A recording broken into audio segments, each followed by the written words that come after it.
What's going on, child? It's your most favorite diabetic YouTuber in the whole entire world, back with another video, another day of doing actual for y'all. But of course, this one's a little bit different. Now, this one's a little bit different because honestly, I've seen this one pop up. I'm very curious about it. I'm just gonna say it straight up: civilian, all love, just curious, etc., etc. But allegedly, 19 alleged Mexican mafia members were arrested for allegedly trying to take out Swifty Blue. Now, I'll be honest with y'all. I have no idea how the hell this is all going down, why they're saying there's 19, or what info, or, what the comparison slash, situation is with Money Sign Suede, because they're also bringing his name up. So, there's all kinds of ish going on with this, and I'm very curious. But, of course, this is all alleged. We don't know if this is true or what, rumors, etc., etc. So, it's all alleged. And also, shout out to 10-9 Jakes. Let's end the sentence for video or react to. And, of course, it is all love, no hate. Now, of course, I'm going to make my jokes be really honest, and I won't lie to y'all. I am typically an arsehole, but if it was hate, beef, or anything crazy like that, I straight admit it. But one more time, all love, no hate. Alright, y'all, no more hesitations. Let's get into the video now. One of the most controversial rappers coming out of the West Coast in recent years is by far none other than Swifty Blue. Gangland, the southern side. I'm right here with the homie from White Fence. Check it out. If you ever in Los Angeles and you out here handling business, make sure you tap in with some solid homies for your own security. The streets is dangerous. Like, hey, Swifty, I need some shooters with me. You know what I'm saying? Shit. Soft 25 bands. Oh, that's it? Damn. Yeah, soft 25 bands. You gonna have some shooters with you. Man, for as long as the whole weekend. Mr. Check-In with Bro, give me a whole year. Is now more Shit. viral than ever for all the wrong Just kidding. reasons. As 19 members of the notorious Mexican Mafia have been charged by the Los Angeles County District Attorney's Office for their alleged involvement in a conspiracy to murder the rapper. Man, what's up, everybody? Welcome back to another episode of EOS. It's 1090 Jake, man. I'm rocking with y'all rocking with me. And for this video, we're gonna be speaking on Swifty Blue and the 19 Mexican Mafia members or associates that were taken down after repeatedly trying to kill him. Within the Mexican gang culture of Southern California lies a hierarchy that is known amongst all, but very rarely spoke on. Those that live that life follow a strict set of rules more known as politics and are forbidden from ever publicly acknowledging La M. On the streets of Southern California, if you were born in a Mexican neighborhood, you were raised amongst the Southsiders, primarily known as Sureños, the Spanish term for Southerner. Southsiders control multiple hoods known as barrios within Southern California and are considered the largest population within the California prison system. Entering the Los Angeles County jails to roll with the Southern Mexicans would be known as rolling with the Southsiders. But in prison, just because you're a Southsider, that doesn't make you a Sureño. That title could only be earned through blood, sweat, and steel. And it wasn't optional, meaning you couldn't ask for it. You could raise your hand to put in work, or your name could be called. But either way, it wasn't until you completed the mission or multiple missions before you could even be considered. Even then, as a Sureño, this still wasn't the top of the food chain. There was another level that truly called the shots, that sent the orders to the Sureños, who then sent the orders to the Southsiders. And this elite group is known as the Mexican Mafia. Sureños represent the number 13, the 13th letter of the alphabet being M for Mexican Mafia. The connection between the two isn't a secret, and the power of both groups has been felt throughout not only the state, but the federal prison system as well. So how did Swifty Blue become a target by one of California's deadliest gangs?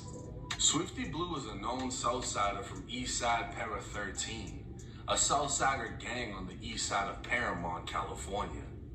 Making noise as a rapper, he'd make even more noise for the controversial things he'd do or say, like telling visitors of Los Angeles to tap in with him for protection.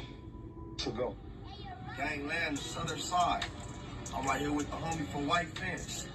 Check it out. If you ever in Los Angeles and you out here handling business, make sure you tap in with some solid homies for your own security. Man, streets is dangerous. If you're not tapped in, you will get stepped on. Believe that. You will get stepped on. Believe that. The streets is dangerous. Tap in. Tap the fuck in.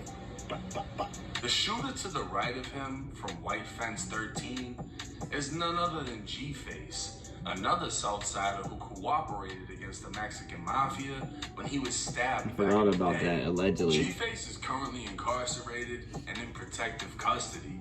As he isn't a made man, he's a marked man. And according to transcripts, has had a green light on his head from the Mexican Mafia since 2006. Damn. As far as Swifty Blue goes, a source would tell me Swifty was dating a woman related to a member of the Mexican Mafia. During a fallout, this woman would allegedly threaten to tell her uncle about Swifty Blue disrespecting her. Damn. And it's alleged Swifty said fuck the both of them. He either didn't know who or how powerful that woman's relative is. Yeah, it wasn't the smartest paying a move. fee for the disrespect to keep himself unharmed.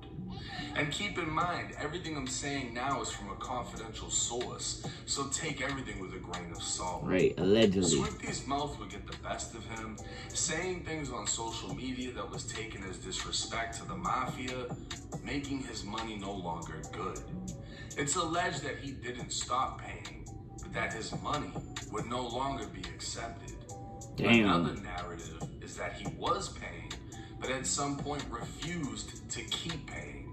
And regardless of which storyline is actually true, Swifty Blue's name was placed in the hat. In other terms, allegedly, he was greenlit. And allegedly, any member that fell under the umbrella of the Mexican Mafia was to kill him if the opportunity presented itself.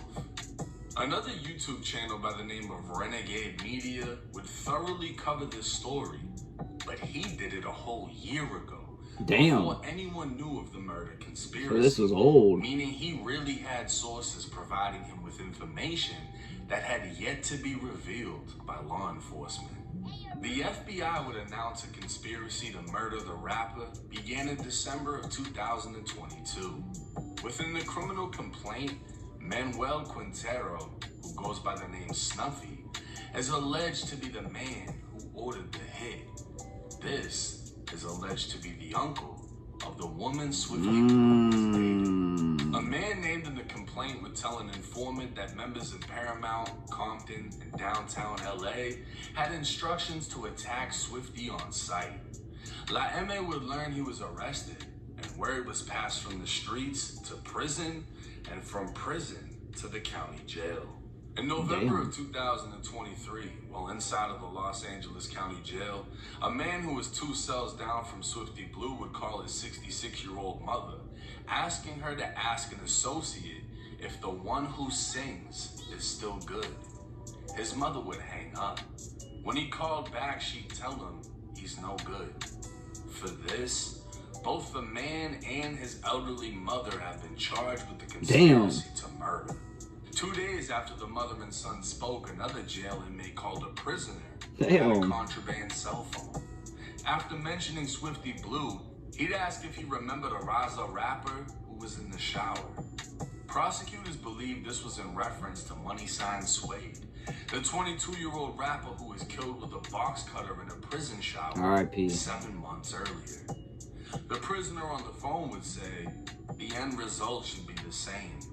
The next day, Southsiders were told to handle that shit with prejudice. At 5:50 in the morning when cells part for showers, 3 Southsiders rushed Swifty Blue's cell as a 4th man would obstruct the jail camera as they beat and sliced the rapper. 5 hours later, a man would call a woman from jail, asking her to tell the member in prison that old boy got his rap session. They didn't really get a good show. Expect them to be performing in probably the 4,000th floor here soon. In other words, they failed to kill him and planned to try again as soon as Swifty landed in another part of the jail. But before this would happen, Swifty was released, essentially saving his life. In March of 2024, members would communicate through TikTok stating the rapper was on live outside of his family's home. An armed Southsider would drive to the house at 1 a.m., sending a picture of a gun in a cup holder of his car and replying on TikTok saying he ain't here. Members were later sent to vandalize Swifty's home, tagging Swifty Blue 187, a sign he's marked for death. Damn. Every step of the way, from green lighting, calling to confirm he's no good, to driving to his home, are all being considered acts within the conspiracy to murder Swifty Blue. Every participant that made a call, gave a code, or sent word is being charged in the conspiracy to murder the rapper. And to be quite honest, I'm surprised that he's still alive. The thing is, this arrest does nothing for Swifty Blue. According to the information we have, low-key just makes it more publicized as well. Try to come get me or something, you know, allegedly. His name can never come out of that hat until his ticket has been punched. His only escape would be to leave California entirely, but his career relies on his gangster image. Oh no. I don't know if he could actually leave Cali either. Disrespecting a made man and be with safe. the Mexican mafia is never a wise choice. Allegedly safe. But it sounds more so that it was an opportunity to extort the rapper, and he refused. It's the same storyline for Money Sign Suede. Suede was a resident, meaning he lived in Los Angeles, but he didn't gangbang.